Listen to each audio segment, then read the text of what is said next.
fin de semana hubo una celebración, esta vez fue del Partido Comunista, que cumplió 103 años. Y para hablar de en qué está el Partido Comunista hoy, cuáles son las proyecciones también a largo plazo, estamos recibiendo con mucho gusto a Juan Castillo, su secretario general. Un gusto que estés aquí en Muchas MN gracias, buenos días.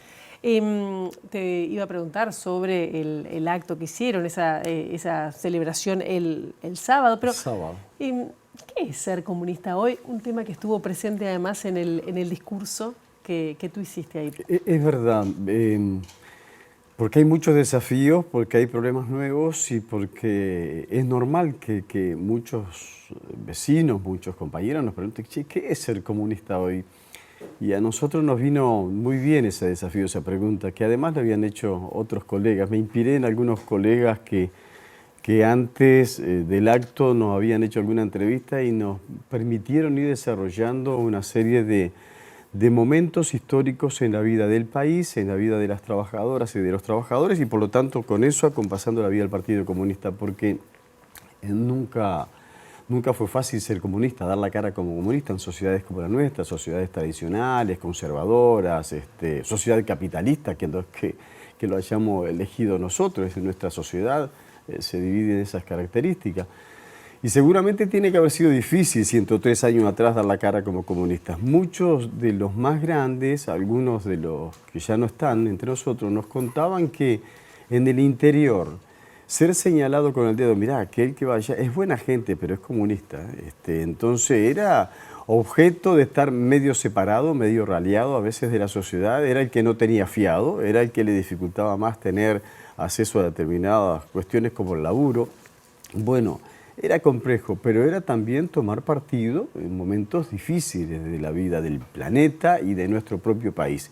Otros contextos, otras coyunturas. ¿Hoy es más fácil?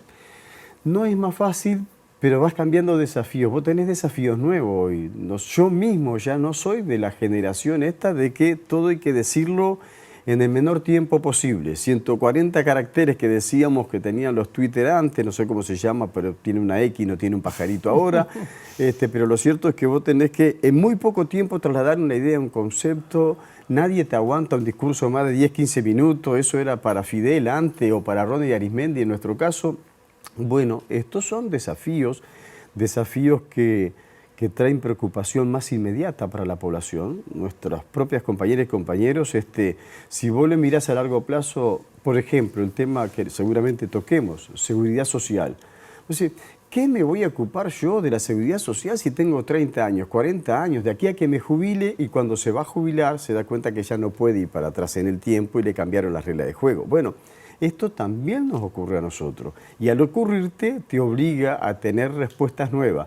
Ya no es con el mismo formato, no es con el mismo esquema. Cuando salíamos de la dictadura, yo al menos me enojaba mucho, pero nos pasaba a varios camaradas, porque algunos otros compañeros de izquierda nos decían, mirá, ahí van los comunistas, le pusieron el cassette en la cabeza y repiten todo lo mismo como lo... Ay, yo tenía un enojo. No era verdad.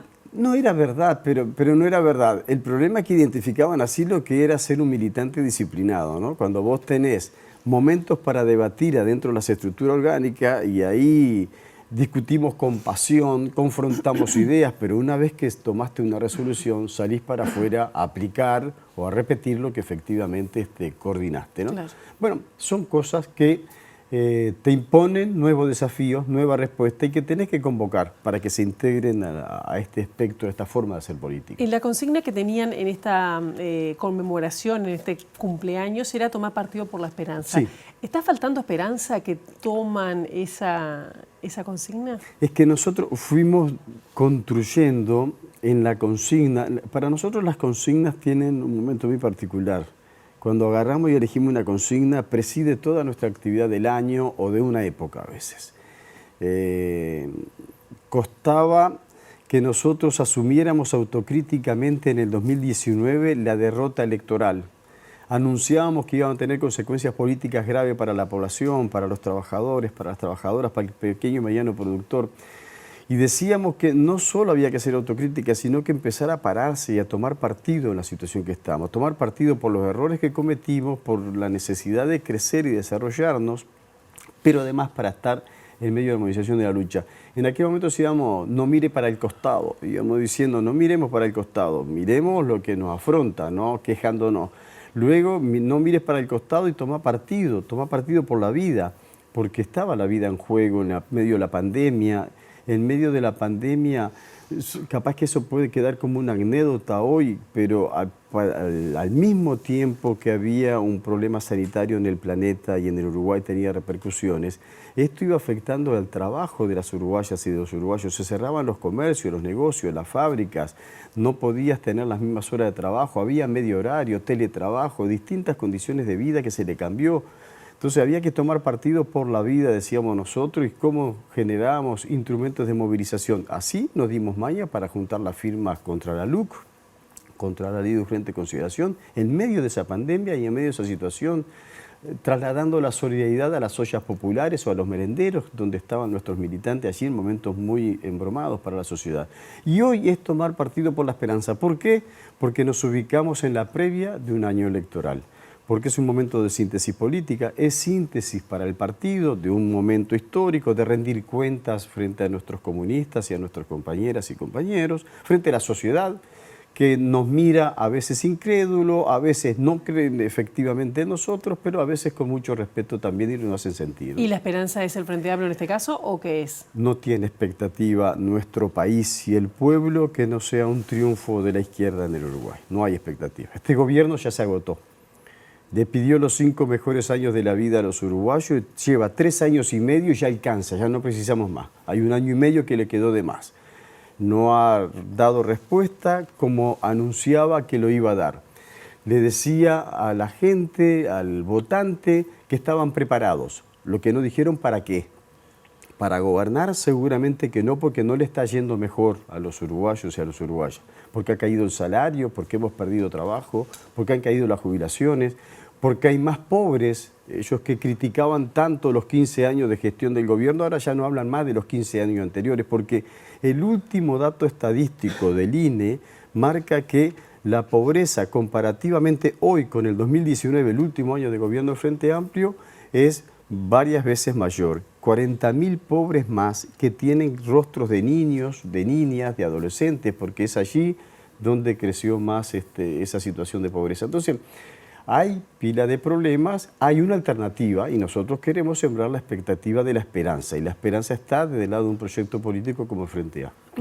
Hay varios temas, hay discusiones internas que todavía están pendientes en el Frente Amplio, algunas se van a dirimir en el plenario, en el Congreso, pero sí, uno de los temas que también estuvo presente en esta conmemoración y también va a estar presente en todo lo que es la discusión de izquierda, tiene que ver con el proyecto de la juntada de firmas, ¿no?, para esta iniciativa contra la reforma jubilatoria, un tema que no hay unanimidad en el Frente Amplio y costó además en la central sindical llegar a un acuerdo. Ustedes tampoco estaban de acuerdo ni siquiera con el texto que finalmente se quedó aprobado, ¿no?, de la papeleta, digamos. Exacto.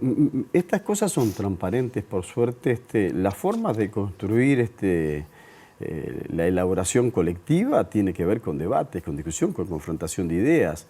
En el seno del movimiento sindical, en el seno de la clase obrera, en el seno de la fuerza política y en nuestro propio partido se generaban distinta circulación de ideas, de propuestas, iniciativas de cuál era la salida mejor.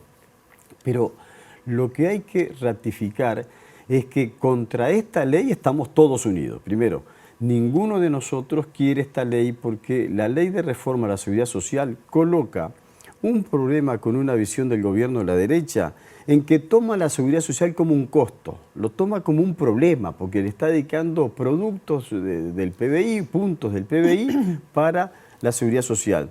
Es que ese es el rol de cualquier Estado, de cualquier sociedad, proteger, darle seguridad social a quienes no tienen y a quienes lo necesitan. Entonces, pero al tomarlo con ese concepto y su visión arranca desde la comisión de expertos que crea la LUC, comienza a hacer una valoración de contexto, un análisis de la coyuntura que nosotros discrepamos, porque no es eso lo que necesitábamos. Por lo tanto, teje una perspectiva y una propuesta concreta de ley en la cual todo el Frente Amplio y todo el movimiento sindical y los sectores sociales se pusieron en contra. ¿Por qué? Porque al problema de déficit fiscal o necesidad de recurso económico, al único que le propone que lo costee esos problemas es al trabajador y a la trabajadora, no al que ya está jubilado. Este no es un problema mío que estoy jubilado, es un problema de los trabajadores y trabajadoras en la actualidad, que si a mí no me alcanzaba con la jubilación que tengo, o a los que están jubilados no le alcanza la jubilación que tiene, menos le va a alcanzar al trabajador actual, porque en las ecuaciones, en las comparaciones gráficas marcan que van a recibir menos jubilación a la hora de su retiro, porque lo hacen trabajar 5 años más. En vez de a los 60, a los 65 años, bajo el argumento que hay mayor expectativa en la humanidad, a tal punto que parece que una cosa que tendríamos que celebrarla, festejar, que la gente tiene más expectativa de vida, parece una culpa ahora, ¿no? Claro. Entonces, por eso estamos en contra y por eso había que tejer alternativa. ¿Y qué pasa, por ejemplo, con... ustedes están apoyando la precandidatura de Carolina Cose en la interna del Frente Amplio, pero ella no se ha expresado todavía, no ha tomado postura. Sí. El resto de los precandidatos, por lo menos en general, ya han tomado postura. ¿Complicaría que no apoye la recolección de firmas en este sentido? ¿Que tome posición en ese sentido? Veremos qué dice ella. ¿Ya saben? ¿Ya han tomado contacto por este tema? Hemos conversado con este tema. El tema, para nosotros, desde nuestro punto de vista al menos, que discrepa obviamente con la de otros, no había necesidad ninguna de salir a expresarse antes que lo hiciera la fuerza política. Porque la candidata o el candidato que resulte electo en las urnas, lo que va a tener que cumplir es con la resolución del Frente Amplio. El Frente Amplio recién resolvió el sábado pasado. Dejar y en lo libertad que de resuelve acción. es dejar en libertad de acción. Y dejar en libertad de acción cuidando los símbolos, decíamos nosotros, cuidando lo que son pertenencia a todo el Frente Amplio. Es nuestro local central en la calle Colonia, es nuestros comités de base y las coordinadoras, lo son los recursos, pero también son nuestros candidatos y nuestras candidatas, a la cual, independientemente del resultado de las urnas, la elección interna, con el que resulte ganador, vamos a hacer campaña para octubre del 24. Va a ser las reglas de juego que tenemos los Frente Amplistas. Entonces, yo creo que, a ver, los militantes de izquierda, al menos yo, toda mi vida milité en todas las juntadas de firma, de plebiscitos o referéndum, pidiéndole a que pensara distinto que yo, firmar para que el pueblo decida. O sea que no sería una complicación la posición No, que tome la Cose. habilitación democrática es un Claro. derecho. ¿Usted va a integrar el comando electoral de la precandidatura de Cose? Mira, ¿Cuáles serían los ejes? lo que ha salido en la prensa no es tan así. A ver.